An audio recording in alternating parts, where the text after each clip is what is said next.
গল্পের স্রোত। আজকের গল্পটির নাম মাসিকের রক্ত। একটি শক্তিশালী গল্প যা সমাজের ট্যাবু এবং নারীর শারীরিক প্রাকৃতিক প্রতিক্রিয়া নিয়ে গড়ে উঠেছে।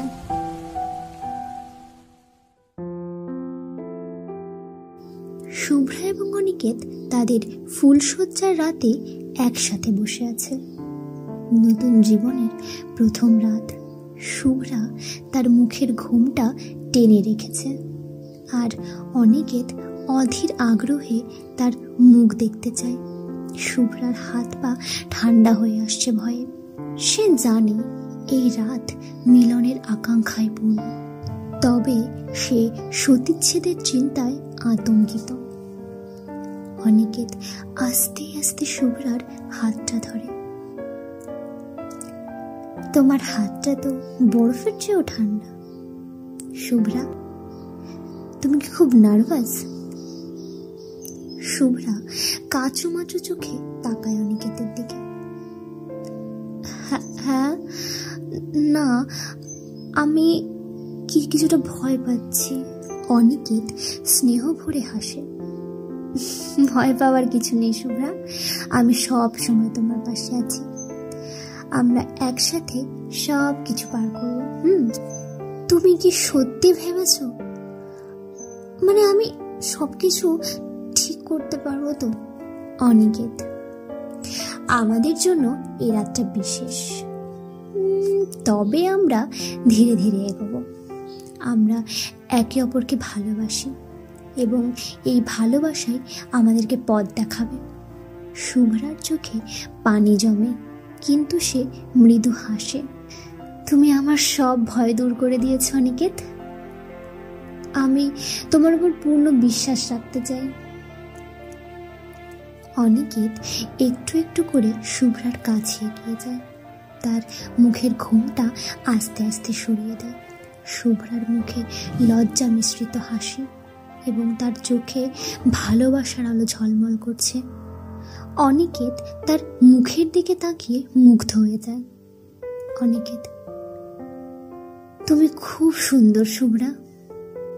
তোমার সঙ্গে কাটানো প্রতিটি মুহূর্ত আমার জন্য স্বপ্নের মতো। শুভ্রা লজ্জায় মৃদু হাসে। তুমি সবসময় আমাকে এত ভালোবাসা দিয়েছ। আমি জানি আমরা একসাথে অনেক সুখে থাকব। অনিকেত তার কাঁধে হাত রেখে মৃদু স্বরে বলল, শুভ্রা, আমি সব সময় তোমার পাশে থাকব। আজকের রাত আমাদের জন্য একটি নতুন শুরু। আমাদের জীবনের প্রতি মুহূর্ত আমরা একসাথে কাটাবো, ভালোবাসা এবং বিশ্বাস নিয়ে। শুভ্রা অনিকেতের হাত ধরে। তোমার কথাগুলো আমাকে অনেক সাহস দেয়, জানো তো? আমি জানি আমাদের ভালোবাসা সব কিছুর ওপর জয়ী হবে। অনিকেত শুভ্রার কপালে চুমু খায় এবং তারা একসাথে তাদের নতুন জীবনের শুরু করে। ভালোবাসা, বিশ্বাস এবং একে অপরের প্রতি অগাধ সমর্থন নিয়ে তাদের ফুলশয্যার রাত সুন্দর এবং স্মরণীয় হয়ে ওঠে, যা তাদের জীবনের একটি বিশেষ অধ্যায় হিসেবে থেকে যায়। শুভ্রা এবং অনিকেত তাদের ফুলশয্যার রাতে একসাথে রয়েছে। ঘরে মোমবাতির আলো ভেদ করে শুভ্রার সুন্দর শরীরটা বিছানার চাদরের উপর দেখা যাচ্ছে। অনিকেত শুভ্রার হাতের স্পর্শে কিছু একটা চ্যাটচ্যাটে জিনিস অনুভব করে। অনিকেত, শুভ্রা, এখানে কি এটা চ্যাটচ্যাটে লাগছে? শুভ্রা ভয়ে পিছিয়ে যায়। আমি জানি না অনিকেত, আমার মনে হচ্ছে এখানে কিছু একটা ভুল হচ্ছে। অনিকেত দ্রুত পাঞ্জাবির হুকে হাত দিয়ে খুলতে চেষ্টা করে, কিন্তু শুভ্রার ভয় আর তার চিৎকারে সে থমকে যায়। শুভ্রা, অনিকেত, আমার হাত থেকে রক্ত বেরোচ্ছে। এটা কিভাবে সম্ভব? তুমি কি তোমার পিরিয়ড শুরু হয়েছে? শুভ্রা, না, এখনো তো তারিখ নয়। তাহলে এই রক্ত কোত্থেকে এলো? অনিকেত অবাক হয়ে বিছানার চাদরের দিকে তাকায় এবং দেখে চাদরে রক্তের দাগ। অনিকেত, এই রক্ত কোথা থেকে এলো? আমাদের কি কিছু হয়েছে?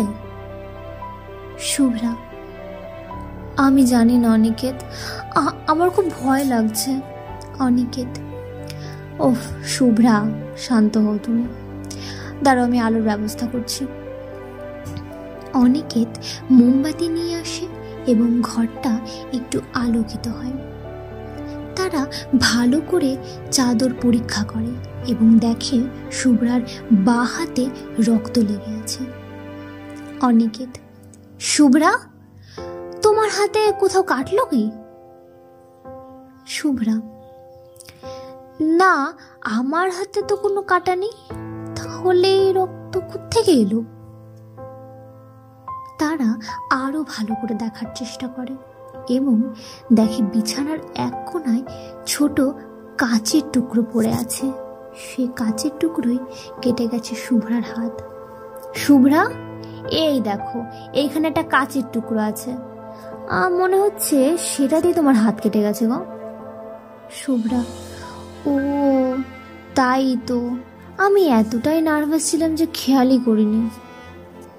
অনিকেত, শুভ্রা, আমি তো তোমাকে সবসময় বলেছি আমাদের সবকিছু ধীরে ধীরে হবে, আমরা একে অপরের প্রতি যত্নশীল হব। শুভ্রা, তুমি ঠিক বলেছ অনিকেত, আমি এখন একটু রিল্যাক্স বোধ করছি।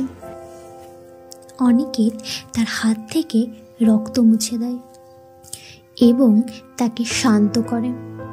অনিকেত, এখন তুমি একটু বিশ্রাম নাও তো শুভ্রা, আমি তোমার পাশে আছি, আমরা সবকিছু ধীরে ধীরে করব।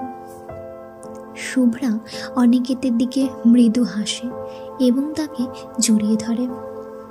অনিকেত, তুমি সব সময় আমার পাশে থেকো, তুমি আমার সব ভয় দূর করে দিয়েছো। অনিকেত, আমরা একে অপরকে অনেক ভালোবাসি শুভ্রা, আমাদের ভালোবাসা সব কিছুর উপর জয়ী হবে। অনিকেত এবং শুভ্রা তাদের ফুলশয্যার রাতে এই অস্বাভাবিক পরিস্থিতির মুখোমুখি হয়ে চিন্তিত হয়ে পড়ে। অনিকেত বিছানায় কাচের টুকরো দেখে অবাক হয়ে যায়। শুভ্রা, বিছানায় কাচের টুকরো কিভাবে এলো? এটা তো কোনোভাবে স্বাভাবিক নয় গো। শুভ্রা, আমি জানি না অনিকেত, আমি শুধু জানি যে এটা এখানে থাকার কথা নয়। আমার খুব ভয় লাগছে, আমাদের কিছু বুঝতে হবে শুভ্রা, হয়তো কেউ ইচ্ছে করে এই কাজ করেছে, আমাদের সাবধান হতে হবে। শুভ্রা, তাহলে এই রক্তপাত তো ইচ্ছে করেই ঘটানো হয়েছে বলো? কেউ কি আমাদের ক্ষতি চাইছে? তাহলে এটা সম্ভব, আমাদের এই বিষয়টা গুরুত্ব সহকারে নিতে হবে। চলো তো আমরা একটু ভালো করে ঘরটা পরীক্ষা করি। তারা দুজন মিলে পুরো ঘরটা ভালো করে পরীক্ষা করে, বিছানার নিচে, আলমারিতে, জানলার ধারে, সব জায়গায় ভালো করে দেখে। শুভ্রা, অনিকেত, এখানে তোর কিছুই নেই, কিন্তু বিছানায় এতগুলো কাচের টুকরো কি করে এলো? অনিকেত, আমি ধারণা করছি এটা কেউ আমাদের ক্ষতি করার জন্য হয়তো ইচ্ছাকৃতভাবে করেছে। শুভ্রা, কিন্তু কে আমাদের এমন ক্ষতি করতে চাইবে গো? অনিকেত নিশ্চিন্ত হয়ে বলে, এটা হয়তো রীতা হতে পারে, সে আমাদের জীবনে অনেক সমস্যা সৃষ্টি করেছে, তো হয়তো এইবারও তারই কাজ। শুভ্রা, আমরা কিভাবে নিশ্চিত হব যে এটা রীতারই কাজ? আমাদের সঠিক তদন্ত করতে হবে। আমরা রীতার বিরুদ্ধে ইতিমধ্যে অনেক প্রমাণ সংগ্রহ করেছি, এবারেও তার বিরুদ্ধে প্রমাণ সংগ্রহ করতে হবে। তুমি ঠিক বলেছ অনিকেত, আমাদের সাবধান হতে হবে এবং সঠিক প্রমাণও সংগ্রহ করতে হবে। তারা সিদ্ধান্ত নেয় যে এই ঘটনার তদন্ত করতে হবে এবং সত্য উদ্ঘাটন করতে হবে। অনিকেত এবং শুভ্রা মিলে তাদের পরিকল্পনা শুরু করে এবং সমস্ত সন্দেহভাজনদের তালিকা তৈরি করে। অনিকেত, শুভ্রা, তুমি ভয় পেও না প্লিজ, আমরা একসাথে সবকিছু পার করব। আমাদের ভালোবাসা সবকিছুর উপর জয়ী হবে, দেখো। শুভ্রা, আমি তোমার উপর পূর্ণ বিশ্বাস রাখি, কিন্তু অনিকেত, আমরা একসাথে কি করে সমস্যার সমাধান করব? তারা একে অপরকে জড়িয়ে ধরে এবং তাদের তদন্ত শুরু করে। তারা রিতার বিরুদ্ধে সমস্ত প্রমাণ সংগ্রহ করতে শুরু করে এবং সত্য উদ্ঘাটনের জন্য দৃঢ় প্রতিজ্ঞ হয়ে ওঠে। তাদের ভালোবাসা এবং বিশ্বাস তাদের সব বাধা পার করে নিয়ে যাবে। পরিচয় শুভ্রা এবং অনিকেতের পরিচয় একটি কলেজে পড়াশোনার সময়। শুভ্রা একজন সুন্দরী, মেধাবী এবং সাহসী মেয়ে, যার উচ্চাকাঙ্ক্ষা রয়েছে। অনিকেত একজন বুদ্ধিমান এবং বিনয়ী যুবক, যে নিজের পরিবারের দায়িত্ব পালন করতে গিয়ে জীবনে অনেক সুযোগ হারিয়েছে। তাদের বন্ধুত্ব ধীরে ধীরে গভীর প্রেমে পরিণত হয়। শুভ্রা এবং অনিকেতের প্রথম পরিচয় হয়েছিল কলেজের লাইব্রেরিতে। শুভ্রা লাইব্রেরির এক কোণে বসে গভীর মনোযোগ দিয়ে একটি বই পড়ছিলেন। অনিকেত সেখানে এসেছিলেন একটি প্রজেক্টের জন্য রেফারেন্স বই খুঁজতে। শুভ্রার বইয়ের দিকে তাকিয়ে অনিকেত বললেন, এই বইটি আমার প্রিয়। আপনি কি ভাবছেন এই বই সম্পর্কে? শুভ্রা মুচকি হেসে বললেন, এটা অসাধারণ। প্রতিটা অধ্যায় নতুন কিছু শেখাচ্ছে। আপনি কি লেখকের অন্য বইও পড়েছেন? অনিকেত মাথা নেড়ে বলেন, হ্যাঁ, তার লেখা আমার খুব পছন্দের। আপনি কি বিষয়ে পড়াশোনা করছেন? শুভ্রা উত্তর দিলেন, আমি সমাজ বিজ্ঞান নিয়ে পড়াশোনা করছি। আর আপনি?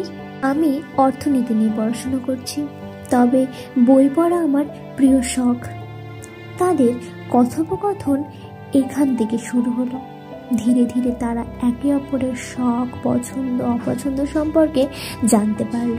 শুভ্রা তার উচ্চাকাঙ্ক্ষা ও ভবিষ্যৎ পরিকল্পনা নিয়ে অনিকেতের সাথে কথা বলেন।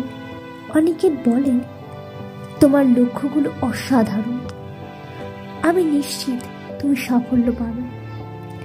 অনিকেতও তার পরিবারের কথা বলেন এবং কিভাবে তিনি তাদের দায়িত্ব পালন করতে গিয়ে অনেক সুযোগ হারিয়েছেন সেগুলো তিনি বলেন। শুভ্রা সান্ত্বনা দিয়ে বলেন, তুমি সত্যি একজন দায়িত্বশীল মেধাবী যুবক। তোমার পরিবারের জন্য তোমার ত্যাগ অনেক বড়। সম্পর্কের শুরু শুভ্রা এবং অনিকেত একসাথে অনেক সময় কাটায় এবং তাদের সম্পর্কের গভীরতা বাড়তে থাকে। শুভ্রা সবসময় তার স্বপ্নের কথা অনিকেতের সাথে ভাগ করে নেয় এবং অনিকেত সব সময় তার পাশে দাঁড়ানোর প্রতিশ্রুতি দেয়। তাদের সম্পর্কের প্রতি তাদের পরিবারও সমর্থন করেন এবং তাদের মধ্যে বিয়ের আলোচনা শুরু হয়।